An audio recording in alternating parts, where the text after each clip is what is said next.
We are so tolerant that we ended up here as slaves. Yes, really tolerant. Do you know that if it was the other way around, if it was Chief Crazy Horse who took a boat and went to England, by the time he got on the shore of England, the English would have shoot him. Killed him. But these Indians took care of this fool Columbus, who was lost, didn't know where he was, out of food, sickly, starving. They took care of him, scruffy as he was, fixed him up, sent him back, and he came back to commit genocide against them. And you know, some people even celebrating 500 years of genocide and slavery. The only thing we can celebrate 500 years of the great resistance of the indigenous people of this country, and they do resist. They do resist. My hatred against the FBI spreads in every area. You know, the capitalist system is a racist system. Its job is to inculcate into our minds a racist statement and have us accept these statements without questioning. Of course, if I were to make the statement today in 1992 that Columbus discovered America in 1492, I'm sure there was some who will say, well, no, that's not true. He didn't discover it. These people were already here, etc., etc.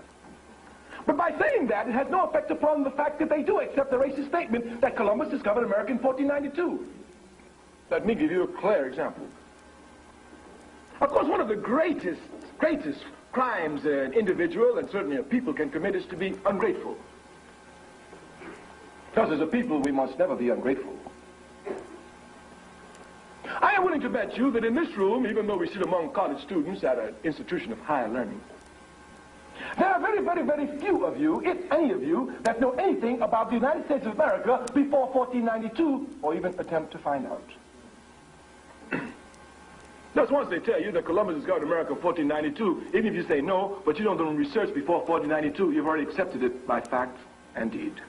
Even if not by word, but we know there's always contradictions in word. If we ask any of you, how many of you love the people? Every hand will go up. How many of you study the people's history every day since you love them? Every hand will go down. We love our people, Brother Kwame. I hear you. So we understand clearly these contradictions. Clearly. Africans in America must know about America before 1492. They have to. It is imposed upon them because of the kindness of the indigenous people in this country.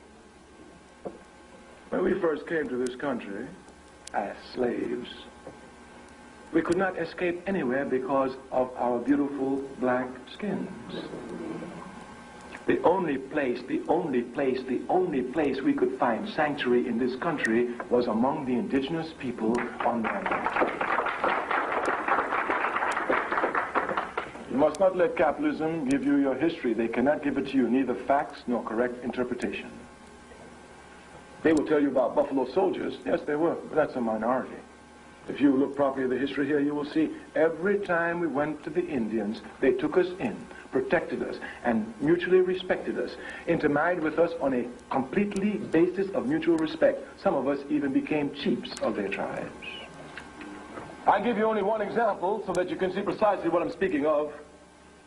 When the president of the country, Andrew Jackson, that great Indian killer, who followed in the streams of all Indian killers, starting with George Washington, who personified the foundations of American democracy, not only was he an Indian killer, he was also a slave master. Sold my mama for a barrel of molasses, and I'm supposed to respect him. He combined both of them, slave master and Indian killer. Andrew Jackson was an Indian killer par excellence. In Florida, where the area is swampy, dominated by the Seminoles, Africans, every time they got a chance, ran, and the place they ran to were the swamps of Florida, where it was difficult to catch them. The slave masters put a lot of pressure on Andrew Jackson, and since after all he's going to kill Indians, which he loved very much, he took up enthusiasm for the struggle. He went to Florida. He called the Seminole chief forward. He said, we have no struggle with you at all. All we want is these African slaves who have run away. Turn over the African slaves and we'll leave you alone. The chief looked him square in the eye and said, the blood of these two people are now mixed as one. There's no possible way for me to separate them. They're all my children. Andrew Jackson said, I don't want no nonsense out you now. I'm telling you just like it is. If you don't get rid of these Africans, we're going to war. The chief looked him straight in the eye and said, throw down the tomahawk. Let's get it on. And if you will look at the history, once again, the Seminoles came to shed their blood to defend our dignity and to defend our freedom. A people can never be ungrateful. A people can never be ungrateful. If we owe allegiance to anybody in this country, it's to the indigenous people of this country. To them, we must owe everything. Thus, in this year, when they're talking nonsense about 500 years of Columbus, we must stand shoulder to shoulder with the indigenous people who've been carrying on 500 years of resistance. The FBI, we say, are pigs. That's what they are. Many of you do not even properly understand the role of the FBI in relationship to Indian reservations today. But if you would look legally, they are the police. That's right. On an Indian reservation, the FBI is the police. There is no police there, just the FBI. These are facts. I know you know your country and all that, but you don't know these pigs.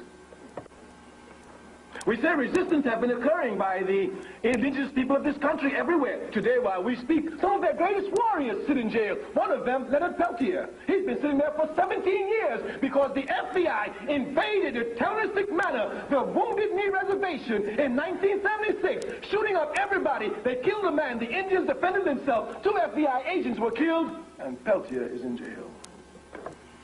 Well, you know you killed 2, Indians killing 2 white men. Somebody got to pay. We Africans know that. We kill a white man around us, at least 10 of us going to be lynched. Right. We know the history. Today, Leonard Peltier sits in jail. Go and look at the FBI and see the invasion forces that these pigs brought. Helicopters, army tanks, heavy ammunition for Indians on a reservation where they've already been cooped up. The FBI, they are pigs of pigs, the scum of the human race. I know these pigs. I've struck every step of the way with them, and I'm always 1 step ahead of them. They followed me for 24 hours daily with a car. Any house I went to, they would sit outside, waste the taxpayers' money. In the wintertime, keep the gas on, and every 4 hours, you would hear the changing of the guards. When the gas ran out, another car would come, and they would sit there, wasting the people's money, tapping all my telephones, and the stronger they got behind me, the better I was able to organize.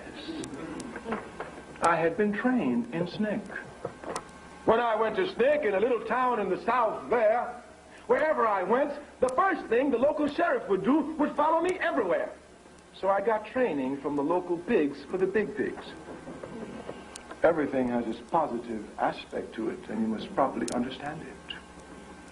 Of course, dodging Ku Klux Klan and sheriff, which is the same in the South, dodging white citizen councils and police, which is the same in the South, will make you sharp to dodge even FBI agents in the North. We say the Indians in this country everywhere are terrorized by whom? The FBI. Go everywhere. This country, American capitalism, has no shame, none whatsoever.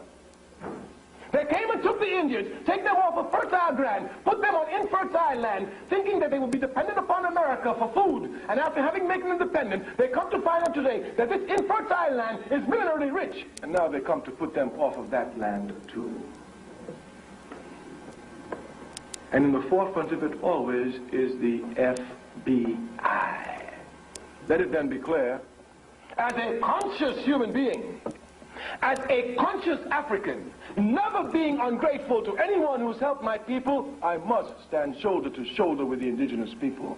So even if I didn't hate the FBI for what they did to me as a human being, I must hate them for what they do to the indigenous people. Martin Luther King said, injustice anywhere is a threat to justice everywhere.